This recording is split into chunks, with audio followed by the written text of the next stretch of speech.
कल एक नौटंकी हुई, मैं कल की बात करूंगा क्योंकि एकदम सीधे सीधे जो है, बाकी तो सारी चीजें आप देख ही रहे हैं। कल भी आपने उस पर अपनी विचार रखे हैं, पर मैं उसे इन्हीं शब्दों में कहूंगा कि वो नौटंकी हुई। 3 घंटे तक नौटंकी चली, और उस नौटंकी में क्या क्या हुआ ये जरा आपको समझने की जरूरत है। उस नौटंकी में जो खर्चा हुआ वो आपका और हमारा देश के हर टैक्स पेयर का खर्चा था। वो प्रधानमंत्री की कमाई का खर्चा नहीं था, वो बीजेपी का पैसा खर्च नहीं हुआ उसमें, वो आरएसएस का पैसा खर्च नहीं हुआ, वो अंबानी और अडानी का पैसा नहीं खर्च हुआ, देश का पैसा खर्च हुआ। मतलब आपका और हमारा जो हम टैक्स देते हैं वो पैसा 3 घंटे चली उस नौटंकी में खर्च हुआ। और कितना खर्च था?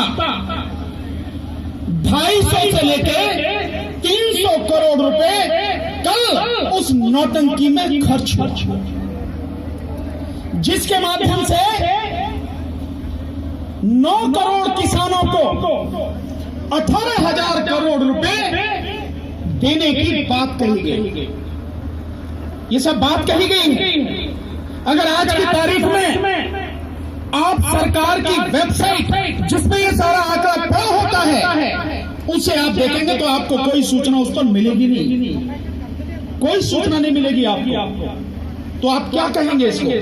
आपने काम किया है तो आप उस काम को अपनी वेबसाइट पर तो डालेंगे कि ये हमने काम किया है। आपने ऐसा कुछ नहीं किया। और अब जरा इसको थोड़ा सा और समझने की कोशिश करें कि किस तरह से ये चीजें आपके सामने रखी जाती हैं। बड़ी एक संख्या लगती है, 9 करोड़ किसानों को 18,000 करोड़ रुपए। जब इसको पूरा आप निकालते हैं तो पता लगती है एक किसान को एक दिन में सरकार मात्र 16 रुपए 32 पैसे दे रही है। मात्र। देश में किसानों की संख्या कितनी है?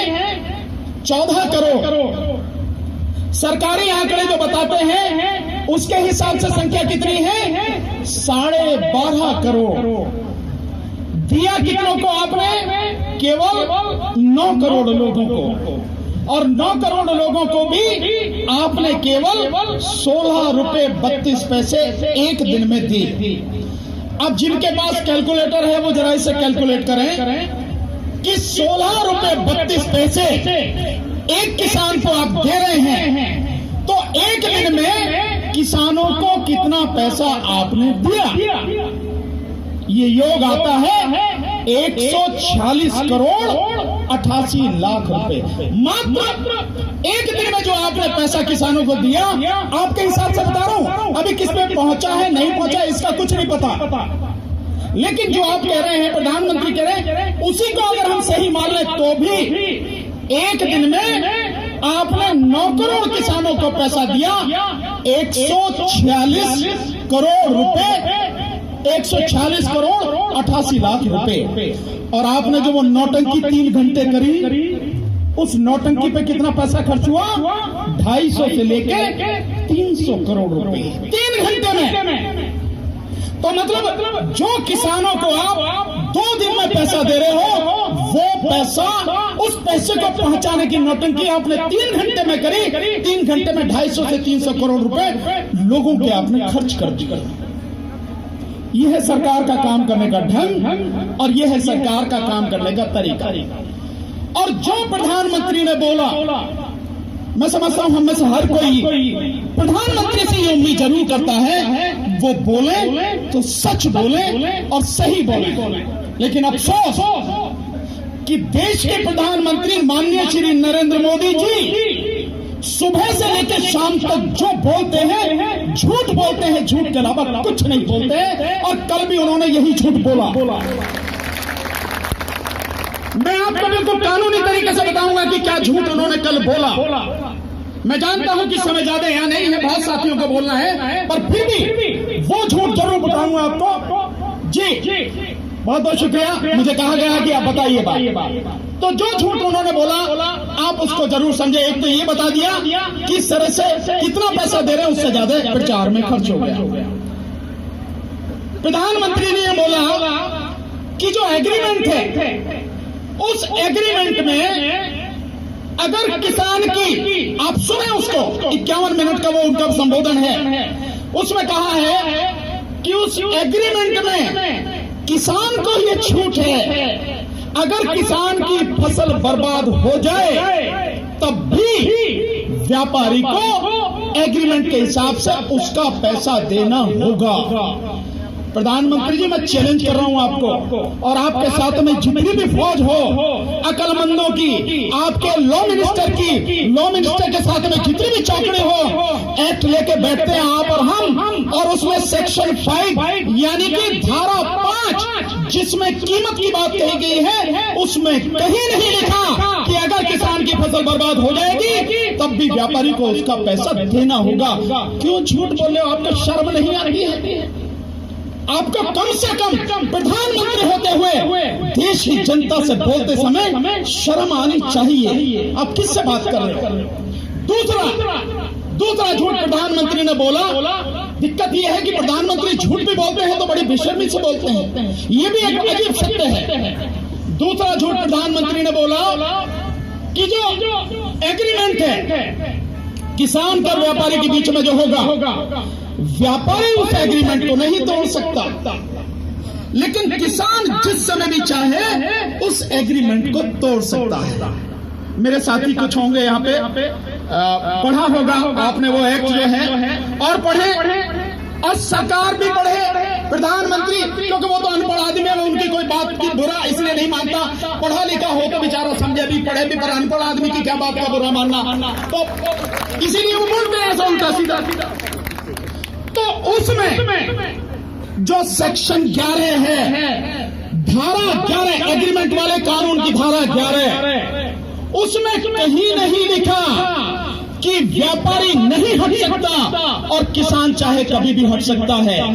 मेरे किसान भाइयों, उसमें लिखा क्या है? उसमें लिखा है कि जो एग्रीमेंट किसान और व्यापारी के बीच में होगा, उसमें से उस एग्रीमेंट को कभी भी बदला जा सकता है, उस एग्रीमेंट में कभी भी संशोधन हो सकता है, और उस एग्रीमेंट को कभी भी खत्म किया जा सकता है। पर कैसे?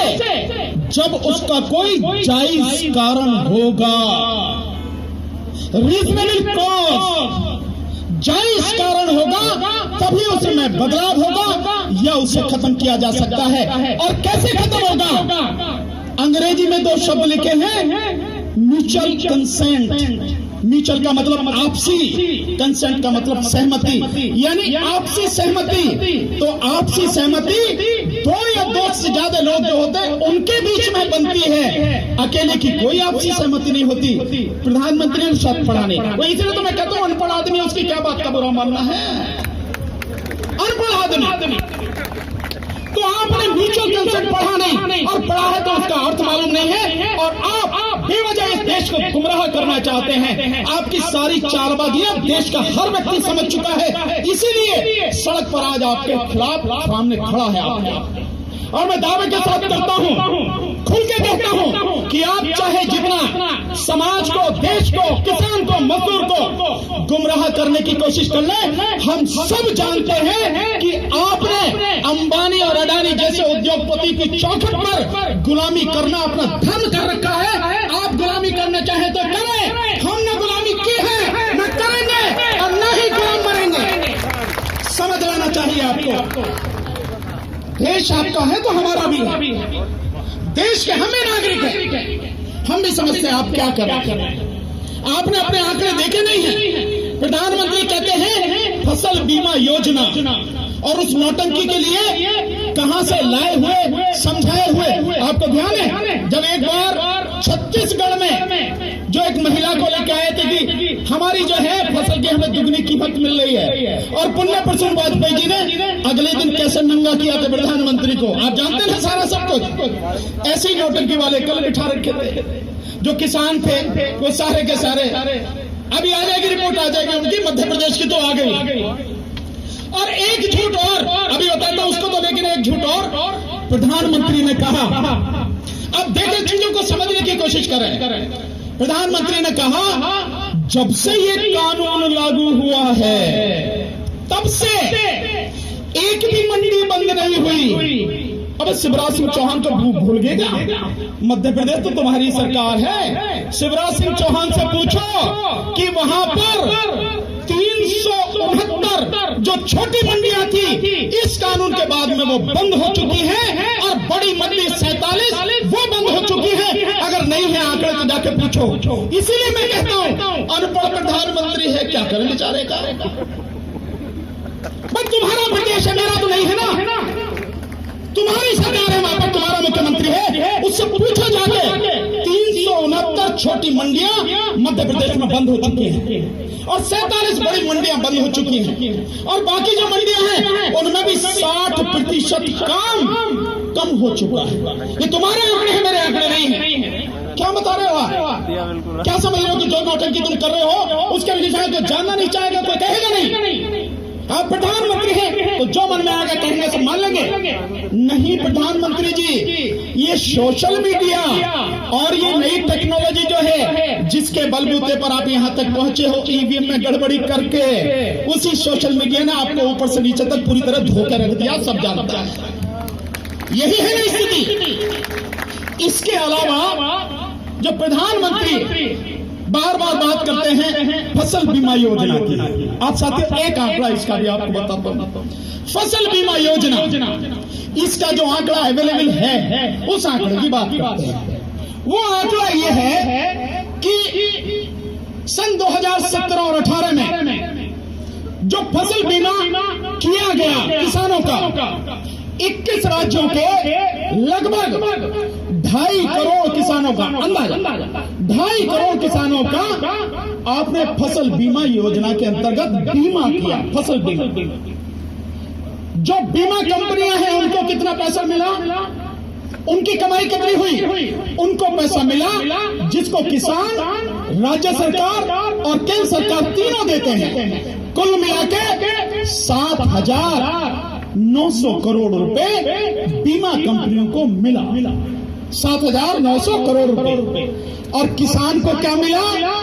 किसान को मिला मात्र 5,300 करोड़ रुपए। तो बीमा कंपनियों की कमाई कितनी हुई? 2,500 करोड़ रुपए। तो फायदा किसानों को हुआ या बीमा कंपनियों को हुआ? लेकिन प्रधानमंत्री जी जो मन में आता है कह देते हैं, ये उनकी अपने विचारों की फितरत। ये है ढंग। मतलब कहने का ये है कि प्रधानमंत्री जो कह रहे हैं होना तो ये चाहिए, उन्हें बड़े नम्र स्वभाव के साथ बिना किसी शर्त के किसानों के बीच आके हाथ जोड़कर माफी मांग के ये कहना चाहिए, मेरे से बहुत बड़ी गलती हो गई, आपसे पूछे बिना, राज्यों से चर्चा किए बिना, अपनी धुन में जो मैं इस देश के उद्योगपतियों की गुलामी में लगा हुआ हूं उसकी वजह से मेरे से भूल हो गई। मैं ये कानून नहीं बनाना चाहिए था, लेकिन मैं आपके बीच में अब कह के जा रहा हूं, ये कानून मैं वापस लूंगा तुरंत। जो विशेष सत्र है संसद का वो बुलाऊंगा, लोकसभा और राज्यसभा में पास कराऊंगा, राष्ट्रपति के साइन कराकर, क्योंकि राष्ट्रपति भी बड़ा मजेदार है हमारे यहाँ। मैंने इतना बड़ा गुलाम राष्ट्रपति नहीं देखा, पता नहीं सपने में भी शायद मोदी नजर आते होंगे उसको, और कुछ नहीं। कि कहीं से कोई पर्चा आवे मोदी जी के नाम का और साइन मार के चल भैया छोड़ मेरी जान, ये हालत राष्ट्रपति की है। तो राष्ट्रपति से साइन करा के, नोटिफिकेशन करा के इन तीनों कानूनों को वापस लूंगा और एमएसपी को कानून बनाऊंगा। हमारे साथी बहुत अच्छी तरह से अभी जो मेरे से पहले बोल रहे थे, बहुत बढ़िया तरीके से, बड़े विस्तार से एमएसपी की सारी चीजें बताई। सरकार ये नहीं बताती है कि जो एमएसपी आप डिक्लेयर करते हो, हम तो किसान हैं सारे के सारे, क्या वो एमएसपी मिल पाती है? नहीं मिलती। और देश के 23 फसलों पर आप एमएसपी घोषित करते हैं, मिलती मात्र 6 फसलों पर और 2 फसलों पर, धान और गेहूं, बाकी पर तो मिलती नहीं। मूंग पे नहीं मिलती, मसूर पे नहीं मिलती, आपके जो है जो बाकी प्याज है उस पे नहीं मिलती, आपके आलू पे नहीं मिलती, आपके और जितने भी हमारी चीजें उन पे किसी पे नहीं मिलती, 2 पे मिलती है, वो भी मात्र 6% को। तो 94% जो किसान हैं उनको तो एमएसपी मिलती ही नहीं है। किसकी बात कर रहे हैं आप? तो कहने का मतलब यह है कि बीजेपी और प्रधानमंत्री जिस तरह से, आप देखेंगे ये बड़ी हैरान करने वाली बात है कि प्रधानमंत्री पिछले 1 महीने से वो, उनकी पार्टी, उनका पूरा मंत्रिमंडल, पूरी सरकार और आरएसएस केवल किसानों के विरोध में प्रचार करने में लगे, और कोई काम नहीं उनके पास में, सारे काम बंद, केवल ये प्रचार, और इसमें भी वो पूरी तरह से फेल हैं। कल तक कहते थे ये पंजाब के किसान, अपमानित करने में तो वो कसर ही नहीं छोड़ते, कह रहे हैं कि वहां आके पिकनिक मना रहे, सेल्फी खिंचवा रहे हैं, यही कह रहे थे प्रधानमंत्री। लेकिन कल तक जिनको कहते थे कि केवल पंजाब के किसान हैं, प्रधानमंत्री जी धरती पर पैर तो आपके लगते नहीं है, आप हवा में ही उड़ते हैं, तो हवा में ही उड़ के जरा देख लो कि यहाँ पूरे देश का किसान बैठा है, केवल पंजाब का नहीं है। और आपको समझ में आ जाना चाहिए, रिपोर्ट तो जब हमारे पास है तो आपके पास भी होंगी। कल ही हजारों की संख्या में महाराष्ट्र से चलकर किसान आए हैं और जयपुर वाले हाईवे पर बैठे हैं, ज्वाइन किया उन्होंने, और अब वो भी बंद हो गया है, हुआ नहीं हुआ लगातार, ये स्थिति है। और अब हरियाणा, उत्तर प्रदेश, आपका ये साथ में राजस्थान, मध्य प्रदेश, महाराष्ट्र, साथ में कर्नाटक भी आ रहा है, और अब बिहार भी आ रहा है। धीरे धीरे धीरे धीरे देश के हर कोने से किसान इस आंदोलन से जुड़ता चला जा रहा है। अभी भी कह रहा हूं, और ये चेतावनी ही है, इस मंच से प्रधानमंत्री को चेतावनी है, जितनी जल्दी हो सके कानून वापस लेके एमएसपी को कानून बनाओ, नहीं तो तुम्हारा तख्ता पलट कर दिया जाएगा, कोई रोक नहीं सकेगा इसे। सभी अहम खबरों के लिए न्यूज़ MX को सब्सक्राइब करें, साथ ही बेल आइकॉन को जरूर दबाएं। लाइक, शेयर, कमेंट करना ना भूलें।